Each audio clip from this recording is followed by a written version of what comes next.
So hello students, good evening to all of you, and let's start our sixth topic, that is elasticity. Okay, so elasticity is a short name. Text book में देखा, NCERT में देखा तो इसका long name क्या है? Mechanical properties of solid है। ठीक है, तो ये जो टॉपिक है वो आज हम चालू करने वाले हैं। Okay, name of the topic is mechanical properties of solids. ये टॉपिक स्टेट बोर्ड में भी अवेलेबल है एंड एनसीईआरटी में भी अवेलेबल है। ठीक है, इसको शॉर्ट में इलास्टिसिटी बोलते हैं, ये ध्यान में रखिए। तो हमेशा इस टॉपिक को इलास्टिसिटी के नाम से ध्यान में रखिए। Okay, so my self D.A. Chowgule sir, you can call me as DC sir. Okay, you can call me DC sir, and today we are going to start this topic, that is elasticity. Okay, अभी elasticity कहां से start होता है? Elasticity topic जो है वो कहां से स्टार्ट होता है?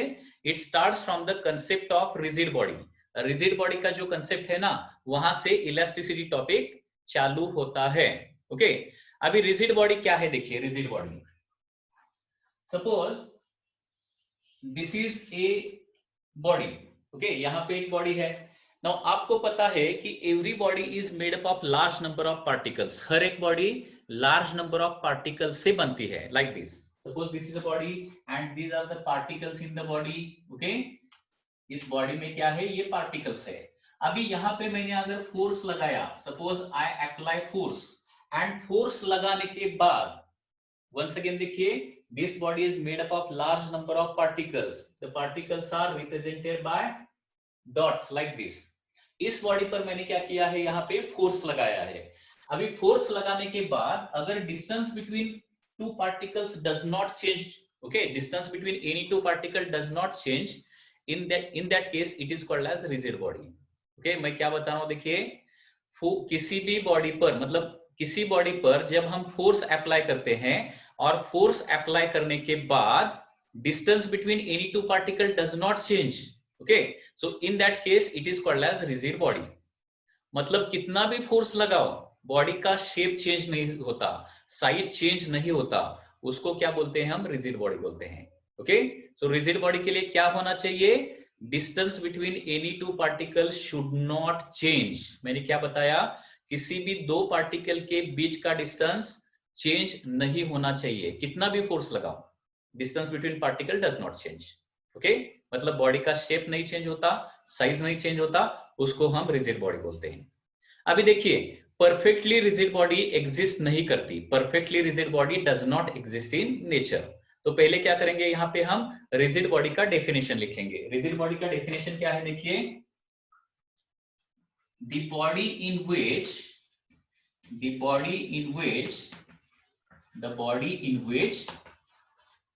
distance between any two particles, the body in which distance between any two particles,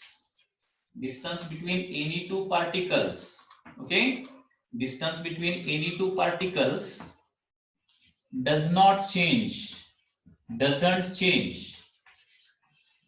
change on application of force,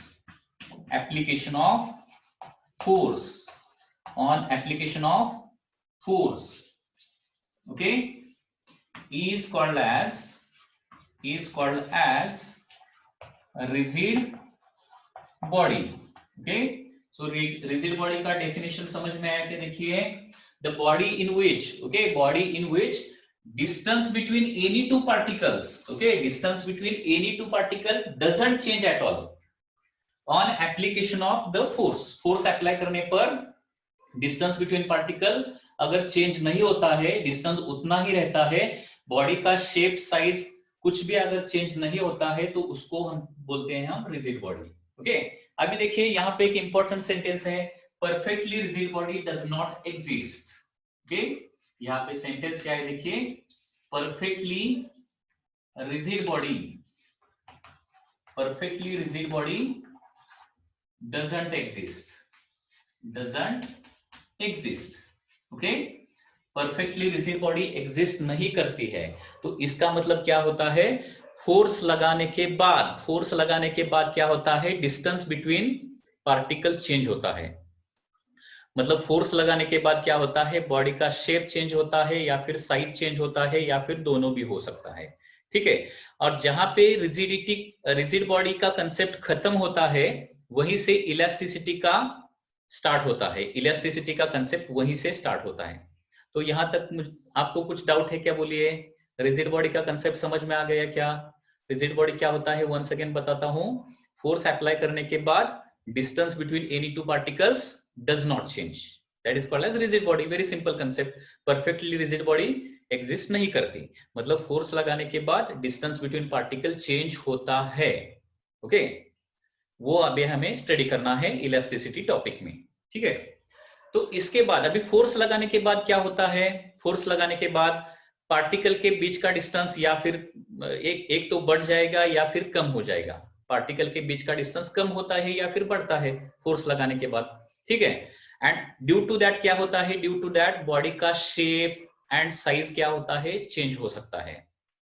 और उसको एक स्पेसिफिक वर्ड है, उसको स्पेसिफिक वर्ड क्या है, डिफॉर्मेशन। उसका स्पेसिफिक वर्ड क्या है, डिफॉर्मेशन। तो डिफॉर्मेशन क्या होता है, इसका मैं अभी डेफिनेशन यहाँ पे लिखता हूं, okay. So this is very important definition, okay. Deformation, deformation, okay. So deformation क्या होता है, देखिए, चेंज इन, ओके। डिफॉर्मेशन का डेफिनेशन देखिए, change in either shape, change in either shape or size or both। मतलब फोर्स लगाने के बाद बॉडी में क्या हो सकता है, शेप चेंज हो सकता है या फिर साइज चेंज हो सकता है या फिर दोनों भी हो सकता है। कभी कभी ओनली चेंज इन शेप होता है। चेंज इन शेप होता है मतलब क्या, इनिशियली बॉडी एग्जैक्टली स्पेरिकल रहेगा, फोर्स लगाने के बाद वो थोड़ा सा इलिप्टिकल बन जाएगा, उसको चेंज इन शेप बोलेंगे, ठीक है। चेंज इन साइज मतलब क्या होता है, चेंज इन साइज मतलब यहाँ पे होता है कि फोर्स लगाने के बाद उसका लेंथ इंक्रीज होता है, लेंथ डिक्रीज होता है, रेडियस बढ़ता है, रेडियस कम होता है, वॉल्यूम इंक्रीज होता है, वॉल्यूम डिक्रीज होता है, उसको बोलते हैं चेंज इन साइज, ओके। तो फोर्स लगाने के बाद चेंज इन शेप हो सकता है, मतलब ओनली चेंज इन शेप हो सकता है, या फिर ओनली चेंज इन साइज हो सकता है, या फिर दोनों भी हो सकता है, उसको क्या बोलते हैं, डिफॉर्मेशन बोलते हैं, okay. So this is called this thing is called as deformation. क्योंकि हमेशा आप change in shape, change in size both ऐसा नहीं बोल सकते ना, उसके लिए एक स्पेसिफिक वर्ड यूज करना पड़ेगा, एंड वो वर्ड क्या होगा, deformation. So change in either shape or size or both is called as deformation, is called as deformation, okay। so deformation पता चला क्या, देखिए डिफॉर्मेशन क्या होता है, any doubt. Change in shape मतलब पता चला ना, पहले स्फीयर था, वो बाद में थोड़ा सा इलिप्स बन गया। साइज का चेंज मतलब क्या होता है, बताइए मुझे चैट सेक्शन में थोड़ा सा, साइज का चेंज मतलब किसका चेंज होता है, बताइए, टेल मी। चैट सेक्शन में आपको लिखना आना चाहिए, साइज का चेंज मतलब किसका चेंज होता है। साइज मतलब डायमेंशन, हमेशा ध्यान में रखिए, लेंथ में चेंज या फिर रेडियस में चेंज या फिर वॉल्यूम में चेंज, उसको साइज में चेंज बोलते हैं, या फिर दोनों में चेंज, ठीक है, डिफॉर्मेशन। उसके बाद नेक्स्ट टर्म है दैट इज डिफॉर्मिंग फोर्स। का मतलब क्या होता है, deforming force, okay.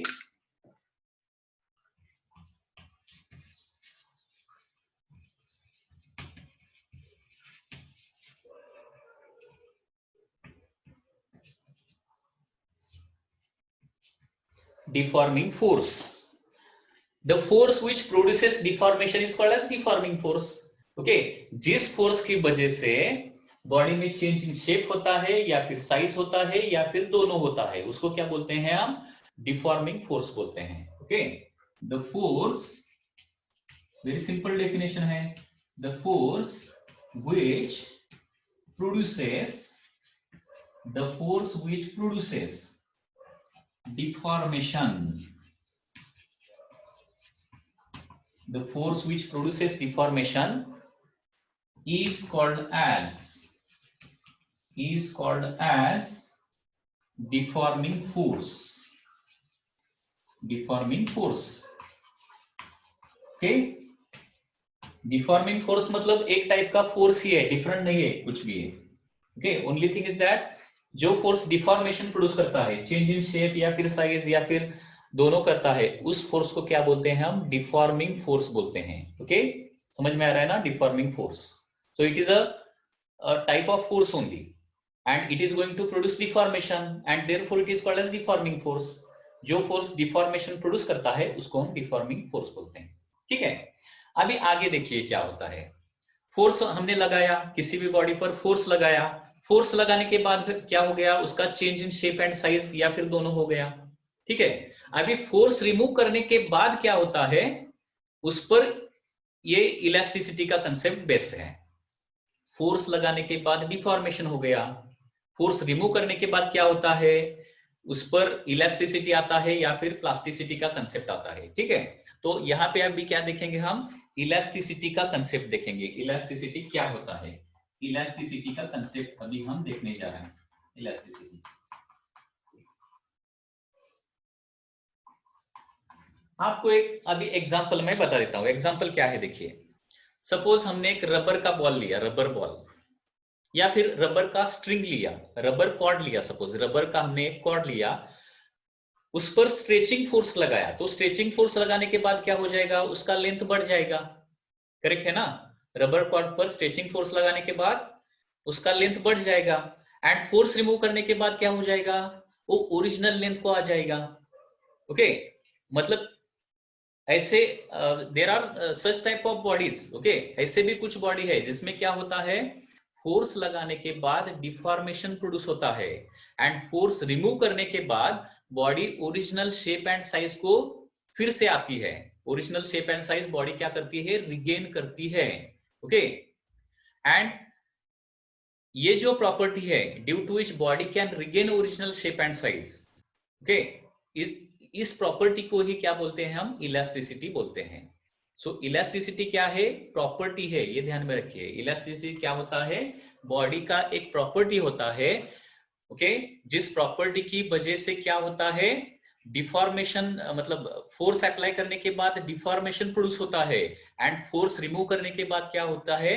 Body original shape and size regain करती है। अगर इलास्टिसिटी, बॉडी को इलास्टिसिटी प्रॉपर्टी है, तभी क्या क्या हो सकता है? Body original shape and size को आ सकती है, अदरवाइज नहीं आ सकती। ठीक है, सो इलास्टिसिटी क्या है? प्रॉपर्टी है, ड्यू टू विच क्या होता है? Body can regain original shape and size.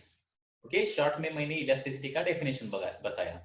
Elasticity क्या है? बॉडी की एक प्रॉपर्टी है जिसके वजह से क्या होता है? Body can regain original shape and size.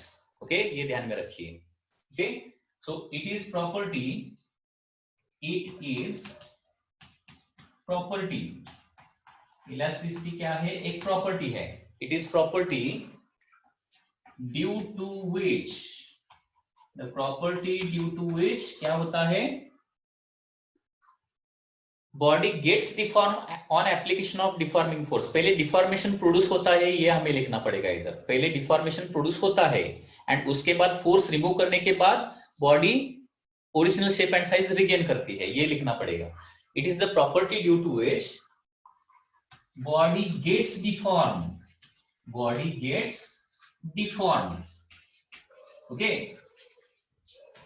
मैंने क्या लिखा है देखिए, it is the property due to which body gets deform on application of force, on application of force, यहां पे लिखता हूं अभी, on application of force.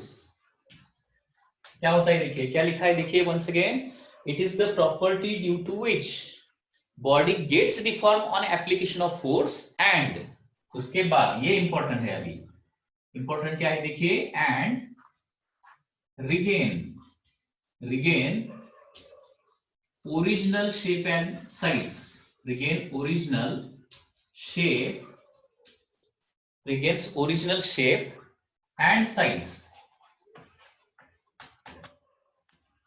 after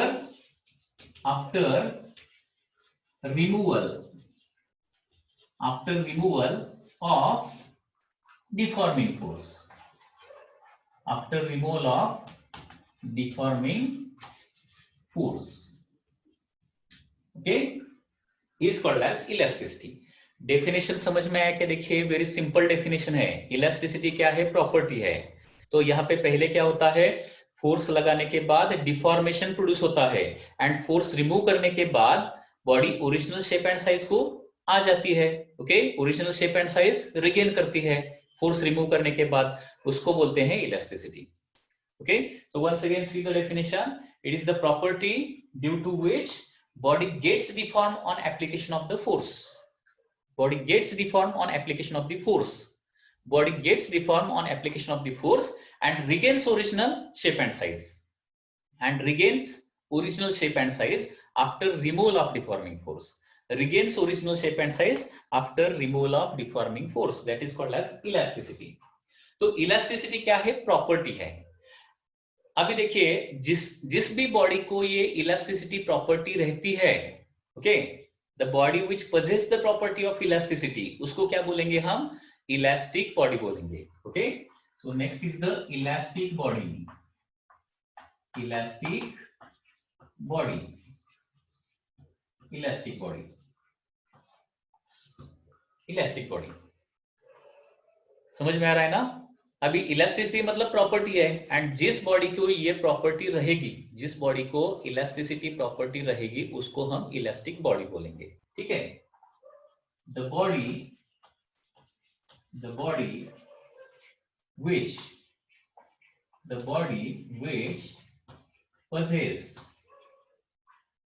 which possess property of elasticity.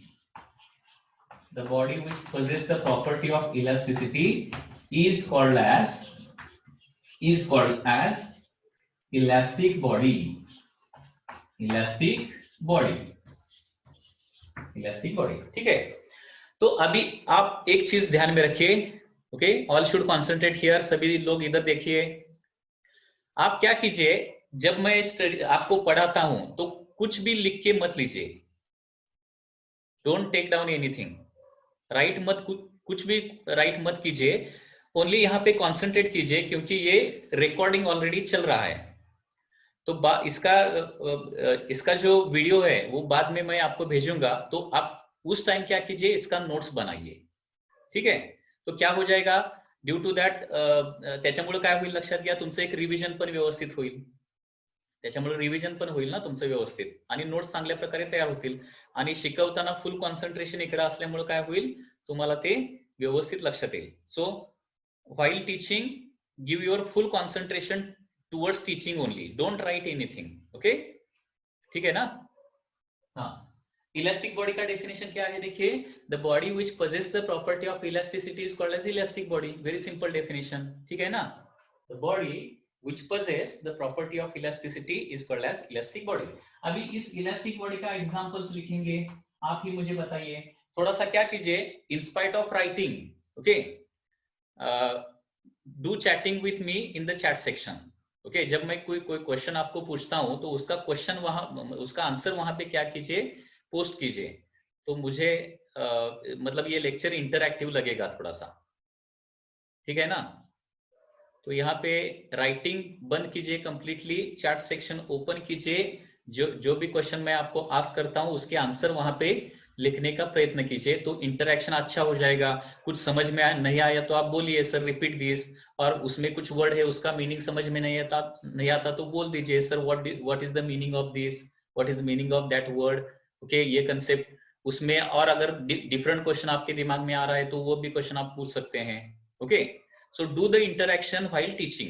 Don't write anything. In spite of that, write in the chat section. Notebook में right करने से बेहतर है चैट सेक्शन में राइट कीजिए. हाँ, तो इलास्टिक बॉडी का एग्जांपल्स क्या क्या है बताइए आपको, अगर आपको पता है तो. इलास्टिक बॉडी का एग्जांपल्स, इलास्टिक बॉडी, तो यहाँ पे first metals.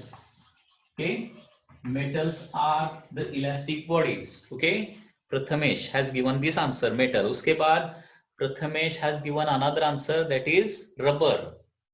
Rubber is also elastic body. Okay. उसके बाद और कौन बताता है? हर्षवर्धन, सूरज, रबर. ओके, स्नेहराज. उसके बाद Guru Prasad has told the answer that is plastic. Okay, plastic plastic material आपने लिया तो वो इलास्टिक बॉडी हो सकता है, लेकिन प्लास्टिक यहाँ पे एग्जांपल मत लिखिए, क्योंकि यहाँ पे और एक प्रॉपर्टी हम स्टडी करने वाले हैं दैट इज प्लास्टिसिटी, तो उसमें कंफ्यूजन हो जाएगा. तो प्लास्टिक का जो बॉडी रहता है, मतलब फॉर एग्जांपल मग या फिर और कोई प्लास्टिक का बॉडी, वो उसमें इलास्टिसिटी रह सकती है, लेकिन there is one more property that we are going to study that is plasticity, तो उसमें कंफ्यूजन हो जाएगा. इसलिए इलास्टिक बॉडी के अंदर यहाँ पे प्लास्टिक वर्ड मत लिखिए. रबर, उसके बाद हाँ, Suraj has given very good answer that is quartz. Okay, QUARTZ, quartz. Metal, rubber, quartz, spring, one more example spring, etcetera. Okay, अभी मेटल को इलास्टिसिटी कैसे होती है, हमने मेटल का अगर एक स्ट्रिप लिया, मेटल का स्ट्रिप, उसको थोड़ा सा नीचे बेंड किया और छोड़ दिया तो क्या होता है, ओरिजिनल शेप को आता है ना. तो इस तरह से metal can have elasticity. Metal का हमने स्ट्रिप लिया, मेटल का पट्टी लिया, ठीक है, उसको थोड़ा सा बेंड किया और छोड़ दिया तो क्या होता है, ओरिजिनल शेप को आता है. Therefore metal has the property of elasticity. उसके बाद स्प्रिंग को आपको पता है, it has also elasticity. Rubber को भी इलास्टिसिटी है, क्वार्ट्ज को भी इलास्टिसिटी है. Okay, remember one more thing, अगर कुछ भी डाउट है तो चैट सेक्शन में लिखिए, मैं उसका आंसर वहां पे दे दूंगा. ओके, क्वार्ट्ज, क्वार्ट्ज पता है ना, क्वार्ट्ज कहाँ पे होता है मुझे बोलिए थोड़ा सा. लास्ट टाइम मैंने बताया था, फिर भी एक बार पूछता हूँ, क्वार्ट्ज कहाँ पे होता है. Quartz is a material which is a very good example of the elasticity. इनमें से सबसे ज्यादा इलास्टिक मटेरियल कौन सा है, ये जो मैंने एग्जांपल लिखा है. ऐसा भी एमसीक्यू आ सकता है, which of the following is most elastic. okay, which of the following is most elastic, उसमें सपोज ऑप्शन है first metal, rubber, third quartz, fourth spring. तो मोस्ट करेक्ट ऑप्शन क्या आ जाएगा, क्वार्ट्ज. करेक्ट है ना. तो यहाँ पे quartz is a most elastic material, ये आपको ध्यान में रखना है. और क्वार्ट्ज एक ऐसा मटेरियल है जिसको हम क्लॉक में यूज करते हैं. जो वॉचेस रहते हैं ना, वॉचेस या फिर क्लॉक्स, उसमें हम क्वार्ट्ज का यूज करते हैं. क्योंकि क्वार्ट्ज ऐसा मटेरियल है जिसको हमने इलेक्ट्रिसिटी अप्लाई किया, करंट अप्लाई किया, तो वो क्या करता है, पर्टिकुलर फ्रीक्वेंसी से वाइब्रेट करता है, पर्टिकुलर फ्रीक्वेंसी से वाइब्रेट करता है उसको करंट देने के बाद. And that vibration can be used for measurement of the time. Time measurement के लिए उसके वाइब्रेशन का यूज करते हैं. Okay, that is the quartz. Okay, elastic body तो हो गया. अभी जैसे इलास्टिसिटी होती है वैसे उसके अपोजिट भी एक प्रॉपर्टी होती है, क्योंकि कुछ मटेरियल ऐसे हैं, देखिए, फोर्स लगाने के बाद डिफॉर्म होते हैं, लेकिन फोर्स रिमूव करने के बाद ओरिजिनल शेप एंड साइज को नहीं आ सकते, हो आते नहीं है, original shape and size regain नहीं करते. ऐसे भी कुछ मटेरियल है. ओके, उनकी जो प्रॉपर्टी है ना, उसको क्या बोलते हैं हम, प्लास्टिसिटी बोलते हैं, plasticity. Okay, plasticity. So plasticity मतलब क्या है, फोर्स लगाने के बाद डिफॉर्मेशन हो जाएगा एंड फोर्स रिमूव करने के बाद ओरिजिनल शेप एंड साइज को बॉडी नहीं आती है, उसको बोलते हैं प्लास्टिसिटी. ये भी एक प्रॉपर्टी है. इसका एग्जांपल एक अगर आपके पास है तो बताइए एग्जांपल, मतलब फोर्स लगाने के बाद वो शेप चेंज किया, फोर्स रिमूव करने के बाद ओरिजिनल शेप को नहीं आती. एग्जांपल पता होगा ना आपको, कोई ऐसा एग्जांपल बताइए, है क्या ऐसा ऐसा कुछ एग्जांपल है. Correct, Suraj has given the answer that is mud. Okay, correct. हमने अगर एक थिक मड लिया, सपोज थिक मड लिया या फिर क्ले लिया, उसका हमने एक स्पीयर बनाया, मड का अगर एक स्पीयर बनाया, ठीक है, तो इनिशियली उसका स्फेरिकल शेप रहेगा. उसको मैंने दोनों हाथों से प्रेस किया तो क्या हो जाएगा, उसका शेप चेंज हो जाएगा. और दोनों हाथों का फोर्स निकाल दिया तो क्या होता है, mud original shape and size को आता है क्या, नहीं आता है. ओके, तो ये भी एक प्रॉपर्टी है, उसको क्या बोलेंगे हम, प्लास्टिसिटी बोलेंगे. ओके, तो यहाँ पे प्लास्टिसिटी का डेफिनेशन, प्लास्टिसिटी, ओके, प्लास्टिसिटी का डेफिनेशन यहाँ पे मैं नहीं लिखूंगा, जस्ट आपको बताऊंगा. ओके, इसी डेफिनेशन में चेंज हो जाएगा. क्या हो जाएगा, देखिए, is the property due to which body gets deform on application of force. यहां तक तो डेफिनेशन एज इट इज आ जाएगा. करेक्ट है ना. It is the property due to which body gets deformed on application of force. And की जगह क्या आ जाएगा, यहां पे ओनली वर्ड आपको चेंज करना है, बट डजंट वर्ड यहां पे, बट एंड डजंट ये दो वर्ड यहां पे आपको डालने हैं. But doesn't regain original shape and size after removal of the deforming force. That is called as plasticity. Okay, definition समझ में आ गया क्या? कौन सा वर्ड चेंज करना है बताइए मुझे, कौन सा वर्ड चेंज करना है बताइए, tell me. And word change करना है. इलास्टिसिटी के डेफिनेशन में एंड वर्ड चेंज करना है, और वहां पे कौन सा वर्ड यूज करना है बताइए? But doesn't. Okay, absolutely correct. हाँ. So once again definition देखिए, the property due to which body gets deformed on application of force. Force लगाने के बाद deformation होता है, लेकिन force remove करने के बाद original shape and size को body नहीं आती है, उसको हम बोलते हैं, उस property को बोलते हैं plasticity. So once again plasticity is a property. ठीक है. उसके बाद plastic body.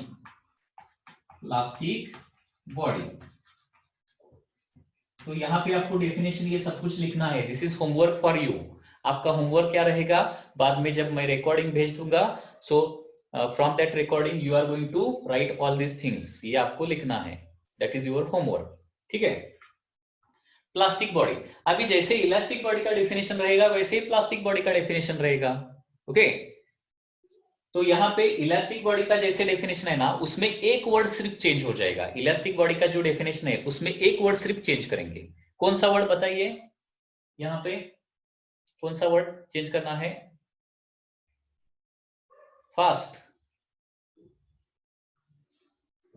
कौन सा वर्ड चेंज करना है, एंड वहां पे क्या लिखना है हमें? The body which possess property of. बोलिए.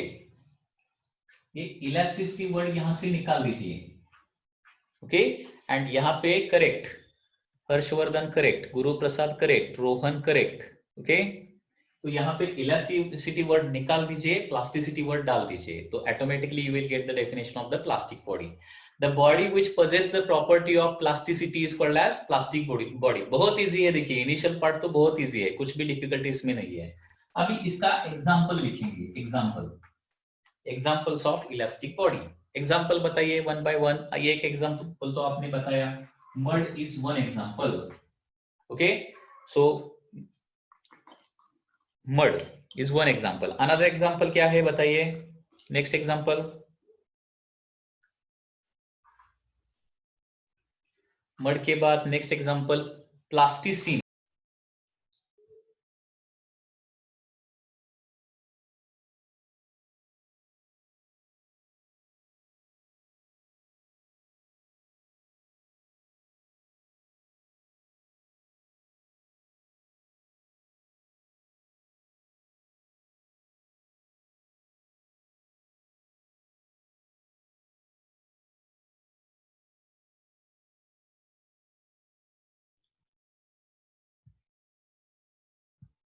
Okay. So this is all for today's lecture of the physics. Tomorrow जो बाकी का पार्ट है वो हम स्टडी करेंगे. ठीक है ना? सो बाय एंड टेक केयर.